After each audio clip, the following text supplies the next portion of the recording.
नमस्कार, जय हिंद। आप सभी का स्वागत है आज के इस करंट चर्चा के एपिसोड में। आइए देख लेते हैं कि संडे मतलब 11 अगस्त को क्या इंपॉर्टेंट रहा है। आपको बता दें एक बेहतरीन चैंपियनशिप या स्कॉलरशिप आज होने वाली है 11 बजे और शाम में 5 बजे। आप जरूर उसमें पार्टिसिपेट कर लीजिएगा सीएमसी कोड यूज करके। और आपको आज एक दे देते पॉजिटिविटी। कहा जाता है अस्माहित चित्तस्तु ना जानाति किंचन। जिसका मन एकाग्र नहीं है, जो फोकस नहीं कर सकता, जिसका चित्त असमाहित है, वो इधर-उधर बिखरा हुआ है, वो कभी भी बातों को ठीक से नहीं समझ पाएगा। तो अपने चित्त को ऐसा बनाइए जो एकाग्र हो सके, फोकस हो सके। और आपको बता दें हमारे कुछ ऑफर्स चल रहे हैं। यूपीएससी सब्सक्रिप्शन अगर आप लेते हैं इस समय तो 1250 पर महीने के हिसाब से आपको मिल सकता है। आप सीएमसी कोड जैसे यूज करेंगे आपका प्राइस स्लैश होकर 1250 पर मंथ आ जाएगा। You can take this for your 12 months of preparation, 15 months of preparation आप ले सकते हैं। सीएमसी कोड यूज कर लीजिएगा। और आपको यहाँ पता है कि सारे बैचेस का एक्सेस आपको मिल जाता है। हाँ, ज्योग्राफी ऑप्शनल अगर आपका है तो आप एनर्जी एफिशिएंसी ईमानदारी की अगर उम्मीद रखते हैं तो आप जुड़ जाइए हमारे साथ। ज्योग्राफी ऑप्शनल में जियो म्यूजिंग्स कोर्स का नाम है। साथ ही में सिविल सर्विसेज चैंपियनशिप आज होने वाला है 11 बजे और 5 बजे, 2 स्लॉट में होगा। जरूर दे दीजिएगा, ऑनलाइन मोड है इसका। साथ ही में आपको बता दें कि कुछ खबरें हैं आज जो हम लोग को पढ़ लेना चाहिए। So let's start the session. और उम्मीद है आप लोगों तक आवाज जा रही है। जा रही तो हाँ कर दे एक बार। You can hear me out everyone. That's great. Let's start the session. Yeah, चलिए आवाज आ रही है आप लोग। वेरी गुड मॉर्निंग एंड जय Hind. Bangladesh chief justice quits, Hindus seek safety. India neighbourhood में एक बड़ी खबर चल रही है कब से। बांग्लादेश के कुछ अधिकारी हैं जिनको वहां प्रोटेस्टर्स ने बोला कि अगर आप लॉयल हो उनके, शेख हसीना के, जो कि हमें पता है, तो आप अपने पदों को छोड़ दो। चीफ जस्टिस ने रिजाइन कर दिया। इतना ही नहीं, बहुत सारे और भी अधिकारी हैं जो रिजाइन कर रहे हैं। तो कहीं ना कहीं वो लॉयल्टी और स्टेबिलिटी का कहीं अब रिश्ता आ रहा है कि आप अगर उनके लॉयल हो तो आप छोड़ दो, अब हमारे जो लोग हैं वो आएंगे। कोटा सिस्टम के ऊपर से विवाद चालू हुआ था, ये ना जाने अब कहां तक जा रहा है और कैसे मोहम्मद यूनुस इससे डील करने वाले हैं अगले कुछ महीनों में, और कैसे इलेक्शन होगा ये देखना बाकी है। और फिलहाल एक बड़ी खबर ये भी है कि माइनॉरिटी वहां पर सेफ नहीं रह गई है। खबरें रोज आ रही हैं कि इतना हमला हो रहा है, इतने लोग मर रहे हैं, तो माइनॉरिटी वहां सेफ नहीं है। और कहीं ना कहीं बॉर्डर पे हमारे टसल्स चल रहे हैं। बॉर्डर पे हमारे जो वहाँ की माइनॉरिटीज है वो आते हैं। हालांकि हम लोग वहां पे बहुत ही अभी शायद ग्रेविटी देखते हुए अभी हम लोग रोके हुए हैं, बहुत इन्फिल्ट्रेशन नहीं हो रहा हमारे यहाँ। पर फिर भी अब देखना होगा, कोई निर्णय लेना पड़ेगा। अगर ऐसे ही प्रोसिक्यूशन या लोगों को मारा जा रहा है तो कुछ ना कुछ निर्णय हमें भी लेना पड़ सकता है।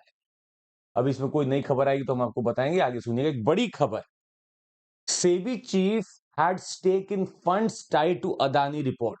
हिंडनबर्ग हाथ पैर धो के पीछे पड़ गया अडानी के।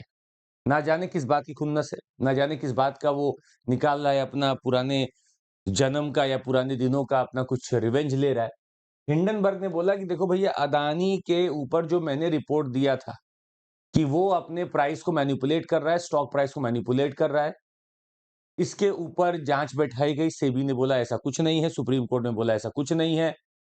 अब हिंडनबर्ग ने एक नई चीज सामने रख दी। वो सामने रखी है, रेगुलेटरी बॉडीज का मेरा थीम है, सेबी के ऊपर ही इल्जाम लगा दिया। कैसे लगा दिया ये देखते हैं।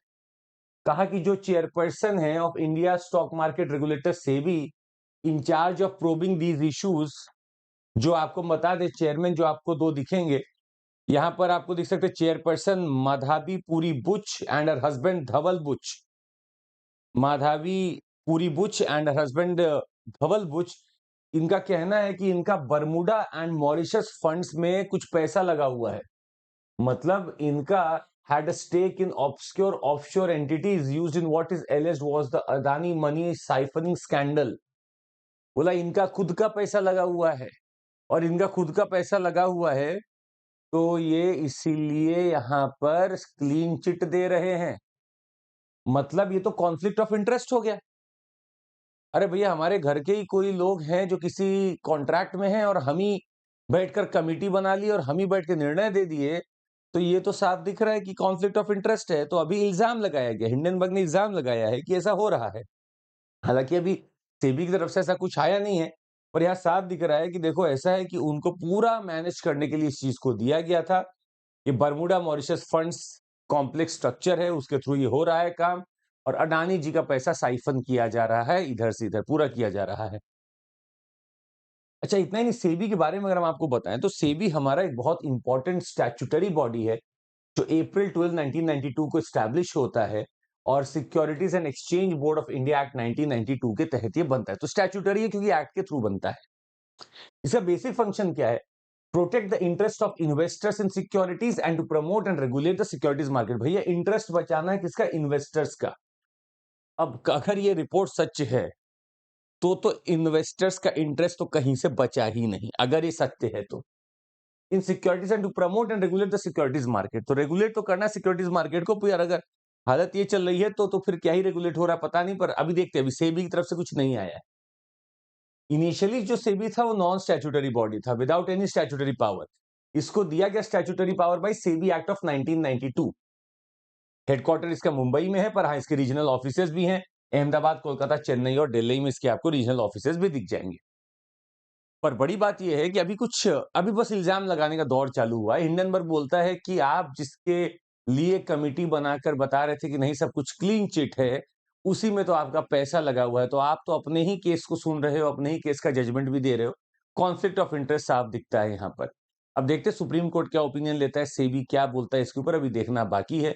हो सकता है इन डायरेक्टर्स ने, इन चेयरमैन ने अपने आप को अलग कर लिया हो इन सब चीजों से, पर अगर इतने बड़े आप पोस्ट पे अगर हैं तो स्वाभाविक सी बात है, कॉन्फ्लिक्ट ऑफ इंटरेस्ट जो आता है उसको तो आपको बचाना ही होगा, नहीं तो एथिकल कहीं से भी नहीं लगेगा। But let's see what happens, इनका भी कोई भरोसा नहीं है। आपको बता दें, सेबी एक quasi legislative and quasi judicial body भी है, जो रेगुलेशंस बना सकता है इसीलिए लेजिस्लेटिव है, इंक्वायरी कंडक्ट कर सकता है इसीलिए जुडिशियल भी है, रूलिंग्स पास कर सकता है और पेनल्टी भी लगा सकता है। ये तीन लोगों को बचाने के लिए बैठा हुआ है। issuers by providing a marketplace in which the issuers can increase their finance, वहां पे आईपीओ जारी कर सकते हैं, इशू कर सकते हैं। इन्वेस्टर्स ताकि उनकी सेफ्टी बची रहे। इंटरमीडियरीज ताकि कॉम्पिटिटिव प्रोफेशनल मार्केट भी बना रहे, जैसे आपके स्टॉक एक्सचेंजेस बने हुए हैं मिडिलमैन के तौर पर, ये भी सही से बना रहे।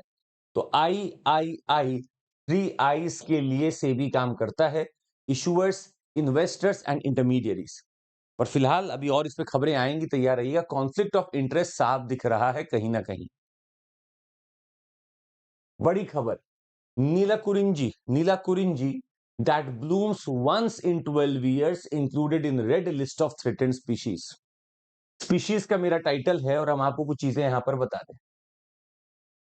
रेड लिस्ट कौन निकालता है? IUCN, international union for conservation of nature and species. IUCN क्या निकालता है? Red list. रेड लिस्ट नाम से ही लग रहा है कि थ्रेटेंड है, और इनका कैटेगरी बना हुआ है, critically endangered, endangered, vulnerable, near threatened, ये कैटेगरीज आपकी बनी हुई है। नीला कुरिंजी जिसको बोलते हैं कुंथियाना, the purplish flowering shrub which blooms once in 12 years, it has been included in the IUCN में इसको कर लिया गया है, of the red list of threatened species, and this is the first ever global red list assessment for this flagship species of the montane grassland। ये montane grassland में मिलते हैं, साउथ वेस्ट इंडिया के montane grassland में मिलते हैं। जो latest global assessment हुआ है उसके हिसाब से इनको वल्नरेबल में रखा गया है, vulnerable category of the IUCN। तो अगर आप कैटेगरीज की बात कर रहे हैं तो 3 कैटेगरी है जो थ्रेटेंड कही जाती है असली, वो है आपका वल्नरेबल, इंडेंजर्ड, क्रिटिकली इंडेंजर्ड। इसके ठीक नीचे आता है नियर थ्रेटेंड, उसके ठीक नीचे आता है लीस्ट कंसर्न, और इसके ऊपर आता है एक्सटिंक्ट इन वाइल्ड, और इसके ऊपर आता है एक्सटिंक्ट। तो ये 3 कैटेगरीज को माना जाता है कि थ्रेटेंड कैटेगरी, जहां पर एक्शन लेना चालू कर देना चाहिए, क्योंकि अब लोग खो जाएंगे, अब स्पीशीज खो जाएंगे। तो IUCN ने इनको वल्नरेबल रखा है। कहां रखा है? वल्नरेबल रखा है, याद रखिएगा वल्नरेबल। ये क्वेश्चन आने की पूरी संभावना है, पहली बार ऐसा हो रहा है, तो ये वल्नरेबल है। Mass blooming of the flower is a huge tourist attraction. ये देखने जाते हो कि भाई 12 साल में एक बार हो रहा है, तो अलग अलग जगह पे 12-12 साल पे होता रहता है, लोग जाते हैं ढूंढने के लिए। Kunthiana is an endemic shrub of 3 metre height, 3 metre की हाइट होती है इनकी।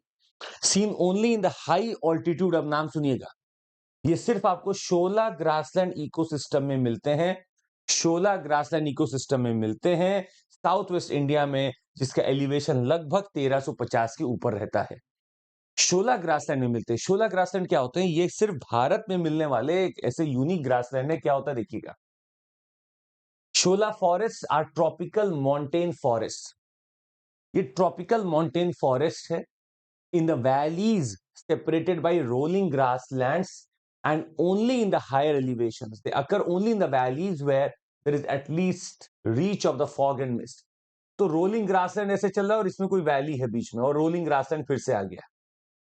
नॉर्मली अगर आप माउंटेन्स को देखेंगे तो mountains are covered in grasslands. Mountains जो होते हैं वो ग्रासलैंड्स में कवर होते हैं, ट्रीज बहुत कम आपको दिखेंगे वहां पर। कहा जाता है शोला फॉरेस्ट जो आपका होता है, वहां इतनी ज्यादा धूप होती है, इतनी ज्यादा धूप होती है और पानी बरसता है कि वहां पर आपके पेड़ मिलते हैं। इसीलिए इनको बोला जाता है शोला माउंटेन फॉरेस्ट, या फिर इक्वेट किया जाता है शोला ग्रासलैंड से।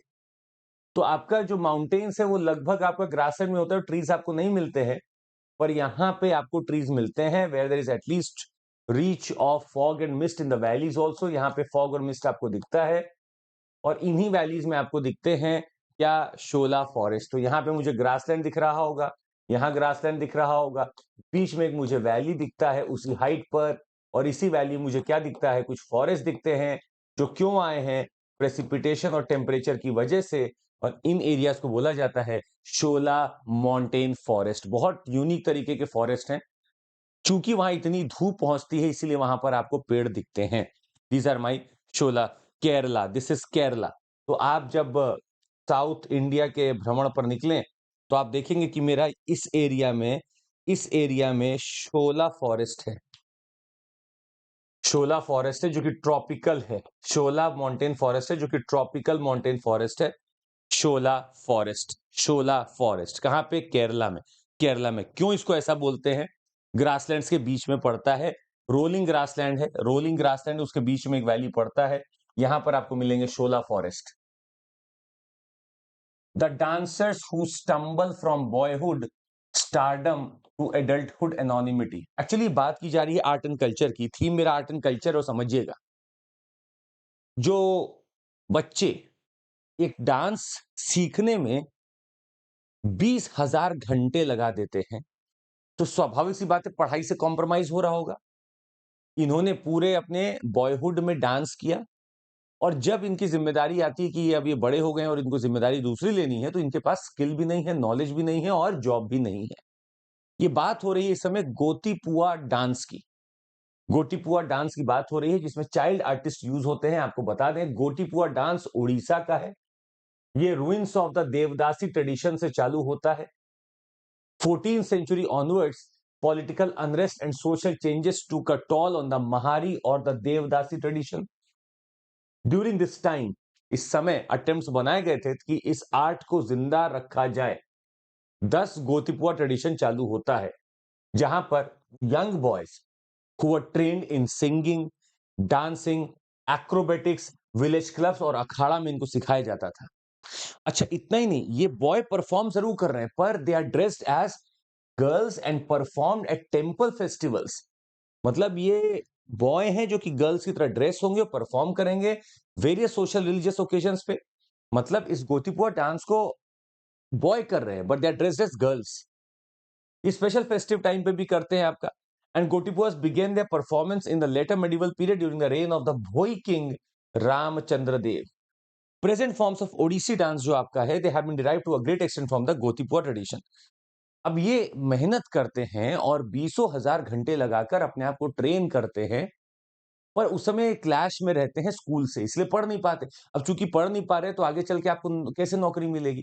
यहीं पे सबसे बड़ा इनका टेंशन चालू हो जाता है। तो ये आर्टिकल जो कह रहा है dancers who stumble from boyhood stardom, उस समय तो स्टारडम सोचते हैं, but then there adulthood is anonymity. They are not getting chance to study, they are not getting chance to have a job, and hence the problem. इसीलिए ये पूरा article दिखा रहा है कि हमें अब दोनों चीज को साथ लेकर चलना चाहिए। अगर मैं गोटीपुआ ट्रेडिशन में किसी को लेकर जा रहा हूं तो मेरा ये भी जिम्मेदारी है कि मैं उसे पढ़ाऊं लिखाऊं और इस लायक बनाऊं कि वो जॉब कर सके। बहुत इंपॉर्टेंट थीम है, याद रखिएगा। Very important. गोटीपुआ कहां पे है? उड़ीसा, उड़ीसा याद रखिएगा। आगे बढ़ते हैं, आइए आगे बढ़ते हैं, आइए। New reporting norms for banks will bolster informed policy making. Banking policies का मेरा बैंकिंग का मेरा थीम है, बैंकिंग का मेरा थीम है, देखिएगा बैंकिंग का थीम और एक छोटा सा चेंज हुआ है, हालांकि पूछेगा तो नहीं पर फिर भी हमें पता होना चाहिए। बैंकिंग का एक छोटा सा थीम आया है। एक्चुअली रिपोर्टिंग रिक्वायरमेंट में चेंज किया गया है, जो बैंक रिपोर्ट्स करती है for banks which is most significant aspect of the banking. ये रिपोर्ट आपका बहुत एस्पेक्ट होता है, बहुत इंपॉर्टेंट होता है। इसमें क्या किया गया है, it will ensure that the data use to frame policies closer to reality. मतलब जल्दी डेटा चाहिए और बढ़िया डेटा चाहिए ताकि मैं अपने पॉलिसीज अच्छे से बना सकूं। तो क्या चेंज किया गया है, amendments to the banking regulation act and section 42 of the Reserve Bank of India act, ताकि रिपोर्टिंग डेट्स को चेंज किया गया है of the statutory reports by banks to the regulator.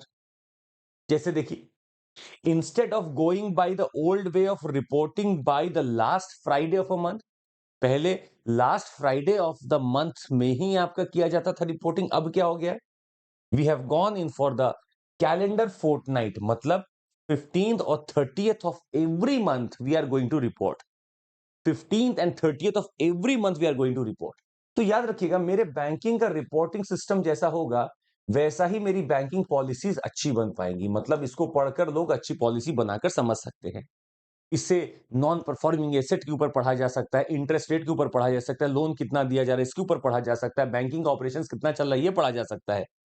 पहले मैं बस एक बार रिपोर्ट करता था कि फ्राइडे, लास्ट फ्राइडे को मैं आपको मंथ के लास्ट फ्राइडे को रिपोर्ट दूंगा, पर अब मुझे 2 बार देनी है। वो कब है, आपको 15th को देनी है और 30th of every month. More the data, more the refinement, and hence more would be your policies apt for you। अगर आप एक ही बार लेकर डेटा बनाते हो पॉलिसी, तो हो सकता है इतना एप्ट ना बने, आपको पूरा कॉम्प्रिहेंसिव व्यू नहीं मिला। पर मैं अब 2 बार रिपोर्ट करूंगा, 15 को भी मैं अपनी रिपोर्ट सबमिट करूंगा आरबीआई को, 30 को भी सबमिट करूंगा, जिसको पढ़कर वो अब डिसीजन ले सकती है, एक्शन ले सकती है। तो एक बहुत इंपॉर्टेंट पॉइंट है, ये याद रखिएगा।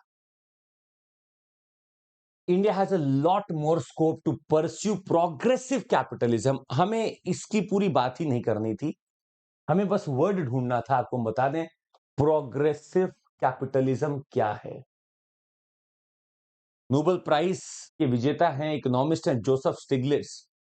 स्टिग्लिट्स की एक बुक आई है, road to freedom, economics and the good society. इसमें ये प्रोग्रेसिव कैपिटलिज्म का बात करते हैं। तो सर हमारे लिए वर्ड इंपॉर्टेंट है। इकोनॉमिक पॉलिसी जब हम लिखें तो आप समझिए कि क्या यहां पर हो सकता है। अच्छा, कुछ वर्ड्स पहले हम आपको बता देते ताकि आपके दिमाग में रहे। एक टर्म आया था नियो लिबरलिज्म, नियो लिबरलिज्म, जिसको इक्वेट किया जाता है थैचरिज्म के साथ। मार्गरेट थैचर, थैचरिज्म, यूके की कंजर्वेटिव पार्टी की ये लीडर रही हैं थैचर, मार्गरेट थैचर, और ये थैचरिज्म परफॉर्म करती थी, जिस इन दोनों में एक चीज कंफर्म थी कि आपको roll back of the state करना है, रोल बैक ऑफ स्टेट्स। मतलब let the market take their own things, let the market flourish, let the market go head. That was new liberalism idea. Liberalism था कि सब कुछ छोड़ दो, थैचरिज्म में था कि अपने जो गवर्नमेंट वाले चीज है उसको भी तुम छोड़ते चलो, रोल बैक कर लो अपने चीजों को। अब यहां पर साफ दिख रहा था कि स्टेट पीछे जा रहा है, मार्केट आगे आ रहा है। New liberalism, Thatcherism, Thatcherism, new liberalism, Thatcherism, roll back of state, मतलब अपने काम को छोड़कर जो तुम्हारे लिए फालतू है उनको छोड़ दो, आगे बढ़ो, उसको किसी और को दे दो उस काम को। आइडिया ये आता है प्रोग्रेसिव कैपिटलिज्म का, जिसका मतलब है एक इकोनॉमिक फ्रेमवर्क होगा जहां पे रिस्टोर करने की बात है balance between markets, state, civil society, ताकि हम सोसाइटल चैलेंजेस को एड्रेस कर सके। तीनों के बीच में, मार्केट, स्टेट और सिविल सोसाइटी के बीच में बैलेंस रिस्टोर करना है, ताकि गवर्नमेंट इंटरवेंशन हो सके to regulate markets, invest in public goods like education, infrastructure, and curb the influence of large corporations. आपको लार्ज कॉर्पोरेशंस का भी काटना पड़ेगा जो इंपैक्ट वो बनाते हैं। कॉर्नर स्टोर इस पॉलिटिकल इकोनॉमी का ये है कि प्रोग्रेसिव कैपिटलिज्म एक बिलीफ है, but it also incorporates the 3 defining beliefs of progressive capitalism, that are crucial role of institutions, the need for the state to be there, state का जरूरत है in the design। दूसरा, use of social justice as an important measure of a country's economic progress or performance। Social justice defined as fairness is used as a measure of the performance in addition to the rate of economic growth and liberty। एक छोटा सा बसा point याद रखिए, progressive capitalism क्या है। Number 1, a balance between state, civil society and the market. It's a balance where state has to mediate, intervene so that वहां पर चीजें मेंटेन हो सके. ये है मेरा प्रोग्रेसिव कैपिटलिज्म. गवर्नमेंट का इंटरवेंशन चाहिए to regulate market and invest in public goods. सरकार एजुकेशन हेल्थ में खर्चा करे, पब्लिक गुड्स में खर्चा करे और बड़े कॉरपोरेटर्स का इंफ्लुएंस कर्ब कर सके. डायरेक्ट क्वेश्चन पीटी में भी और मेंस में आपको लिख कर अभी आ गया कभी. Is it time to move from this to positive capital progressive capitalism? तो आपको पता होना चाहिए कि प्रोग्रेसिव कैपिटलिज्म क्या है. क्या दिखा रहा है प्रोग्रेसिव कैपिटलिज्म? कि एक बैलेंस बनना चाहिए मार्केट, स्टेट और सिविल सोसाइटी के बीच में. मुझे सोशल जस्टिस भी करना है, मार्केट को भी ग्रो कराना है और सरकार को भी अपना इंटरवेंशन रखना होगा ताकि इन दोनों के बीच में टसल ना हो, ईमानदारी बरती जाए. बहुत इंपॉर्टेंट पॉइंट है ये कि आपको कॉन्फ्लिक्टिंग इंटरेस्ट को हटाना पड़ेगा, रिजॉल्व करना पड़ेगा. सोशल जस्टिस एक इंपॉर्टेंट मेजर है और आपको कॉर्पोरेटर्स के जो इन्फ्लुएंस है उसको कम करना पड़ेगा. That is progressive capitalism. Very important term that I must say, progressive capitalism. चलिए अगला देखते हैं. New mpox clade IB disproportionately affects children. एक नया वेरिएंट है आईबी. साइंस एंड टेक्नोलॉजी का थीम है मंकी पॉक्स या एमपॉक्स. मंकी पॉक्स या mpox is in India's policy is progressive capitalism, but this article says what? देखिएगा word देखिएगा, has a lot more scope to pursue progressive capitalism. We are on the same path. We are having progressive capitalism in our country and we have lot more scope of that. हमें और अभी scope दिखता है जहां पे monopolies ना बने, जहां पे सरकार सिविल सोसाइटी के बारे में और सोचे, जहां पे वो पब्लिक गुड्स पे और खर्चा करे. ऐसी चीजें भी हम और कर सकते हैं. ये लिखा है इस आर्टिकल में. एमपॉक्स के बारे में कुछ आपको बता देते हैं. साइंस एंड टेक्नोलॉजी का थीम है. एमपॉक्स को बोला जाता है मंकी पॉक्स. एक डीएनए वायरस है. ये फैमिली प्रॉक्सी विरिडे को बिलोंग करता है. डबल स्टैंडर्ड डीएनए वायरस है. ये पहली बार आइडेंटिफाई हुआ था 1958 में, पर ये अब ह्यूमंस में भी पाया जाता है. ये ह्यूमंस में फैलता है through animals, particularly rodents, primates, through direct contact और through contaminated objects. Infection in humans typically presents with fever, headache, muscle aches and characteristic rash that progresses from macules to papules to vesicles and pustules. मतलब वो दाने निकल आते हैं. Well, a vaccine for mpox इसका एक vaccine exist करता है. इसका अवेलेबिलिटी, इफेक्टिवनेस अभी बहुत लिमिटेड है. Highlighting the need for improved prevention control measures. Actually क्या हुआ, डेमोक्रेटिक रिपब्लिक ऑफ कॉन्गो में, अफ्रीका के डेमोक्रेटिक रिपब्लिक ऑफ कॉन्गो में ये फटा, एमपॉक्स फटा है और बहुत लोगों को पकड़ रहा है एमपॉक्स. इससे लड़ने के लिए, एमपॉक्स से लड़ने के लिए लोग अब वैक्सीन की बात कर रहे हैं. हालांकि क्वेश्चन ये आएगा कि क्या एमपॉक्स के लिए कोई वैक्सीन नहीं? तो आप बोलेंगे नहीं, वैक्सीन है. We have a vaccine. आपको लास्ट एपिसोड में बताया था वैक्सीन है, पर उसका इफेक्टिवनेस और अवेलेबिलिटी पे बहुत बड़ा क्वेश्चन मार्क है अभी. इसलिए we need more funds to put in, because वहां पे बहुत फर्टालिटी रेट बहुत बढ़ रहा है. लोग मर रहे हैं, बच्चों को पकड़ रहा है और वो मर रहे हैं. एमपॉक्स मंकी पॉक्स है, डीएनए वायरस है, पॉक्सीविरिडे फैमिली का mpox. Hidden dangers of irrational use of antibiotics on microbiome. देखिए दोनों है, हेल्थ भी है, साइंस एंड टेक्नोलॉजी भी है, यहाँ पे दोनों चीज है. और बहुत सिंपल सी चीज है, आप इसको बस सुनेंगे आपके दिमाग में बैठ जाएगा. हमें पता है कि एंटीबायोटिक का नुकसान तो होता है. अगर आप एंटीबायोटिक्स के कोर्स को पूरा नहीं करते हैं तो आप एक बहुत बड़ा गुनाह कर रहे हैं. ड्रग रेजिस्टेंट आप बना रहे हैं अपनी बीमारी को. हम आपको कुछ चीजें बोलना चाहेंगे, उसका वर्ड सुनिएगा. Consequences of antibiotics use. पहला तो एंटी माइक्रोबियल रेजिस्टेंस है जो बनता है. ये तो बनता ही बनता है. क्यों बनता है? आप इरैशनल यूज कर रहे हैं एंटीबायोटिक्स का, इरैशनल यूज कर रहे हैं तो एंटी माइक्रोबियल रेजिस्टेंस बनेगा ही बनेगा. इससे माइक्रोबायोम खराब होगा ही होगा.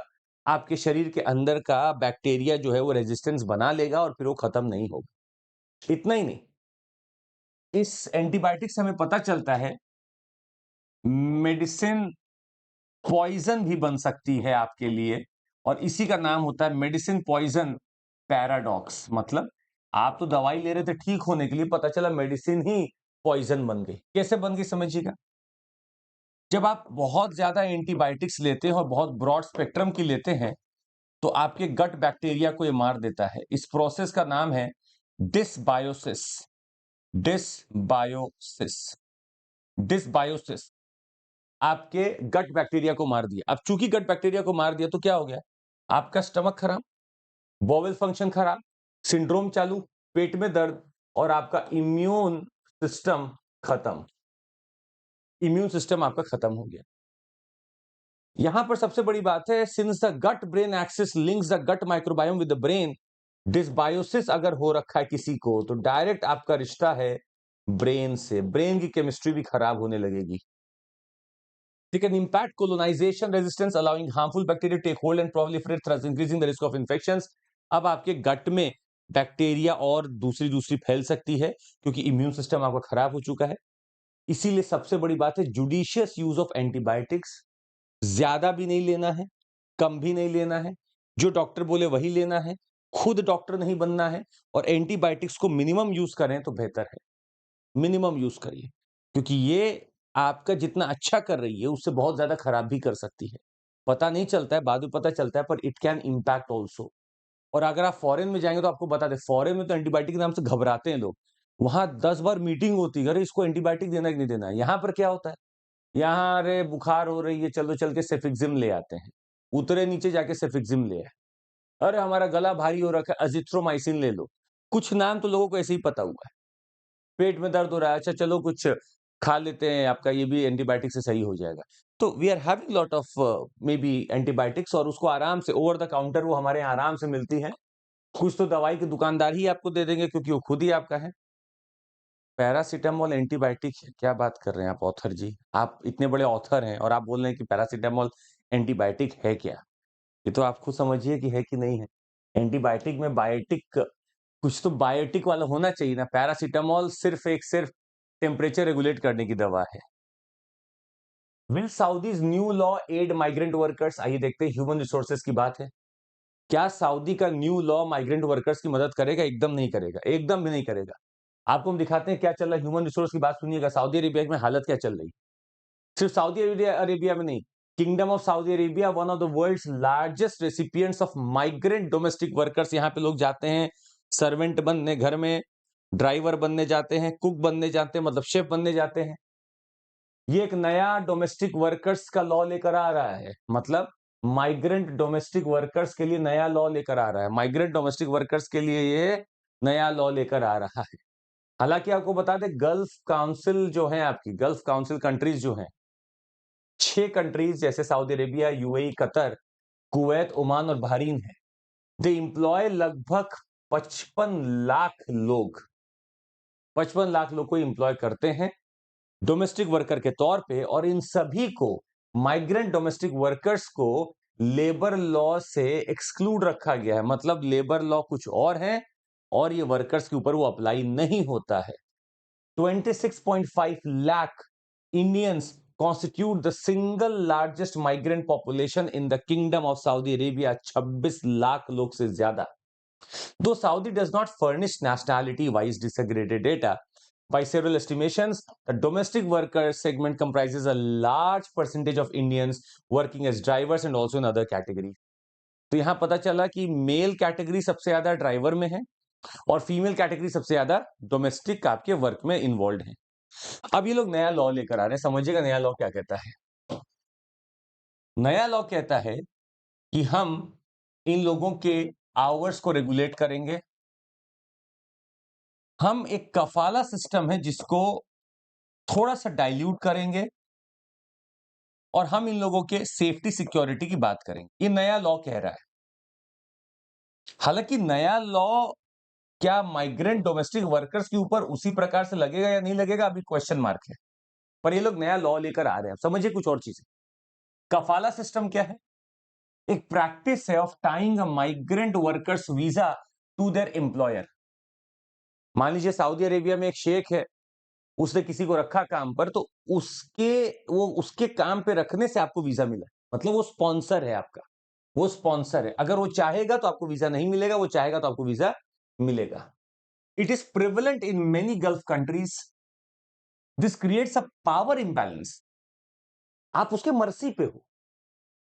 And the workers face issues like confiscation of passports, difficulty changing jobs, and exploitation and abuse by their employers. अब भाई आप उसके मर्जी पे हो तो कुछ भी करेगा वो तो कुछ भी करेगा और वो कुछ भी कर रहा है, ये सच्चाई है। सऊदी अरेबिया में वर्कर्स काम करने जाते हैं, उनको लगता है कि बहुत बड़ा काम हो रहा है, पता चला डोमेस्टिक वर्कर के तौर पर एक्सप्लॉइटेशन हो रहा है। खेत आपको एक छोड़ दिया कि रेगिस्तान में, बोला जाओ जाओ यहाँ कैटल चलाओ जाकर।